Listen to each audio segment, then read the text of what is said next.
স্থানীয় সময় সোমবার ভারতের দিল্লির পালাম বিমানবন্দরে পৌঁছান মার্কিন ভাইস প্রেসিডেন্ট জেডি ভ্যান্স।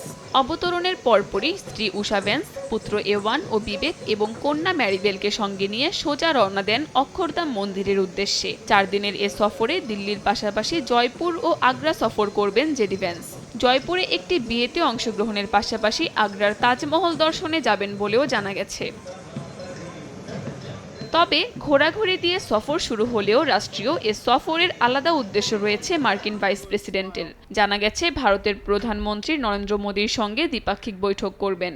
সোমবার সন্ধ্যায় 7 লোক কল্যাণ মার্গে এ বৈঠক হওয়ার কথা রয়েছে। বৈঠকে দুই দেশের মধ্যে বাণিজ্য, প্রতিরক্ষা ও কৌশলগত অংশীদারিত্বের বিষয়ে আলোচনা হবে বলে খবর পাওয়া গেছে। সম্প্রতি ট্রাম্প প্রশাসন 90 দিনের জন্য শুল্ক স্থগিত রেখেছে।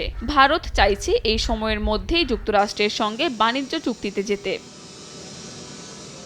এদিকে জেডি ভ্যান্সের ভারত সফরকে প্রেসিডেন্ট ট্রাম্পের সম্ভাব্য ভারত সফরের প্রস্তুতি হিসেবেও দেখছেন বিশ্লেষকরা। তারা আরও জানান, এই সফরে কোনো চুক্তি সই না হলেও চুক্তির কাঠামো তৈরি হতে পারে ভ্যান্সের এবারের সফরেই। কাকলি আখতার, সময় সংবাদ।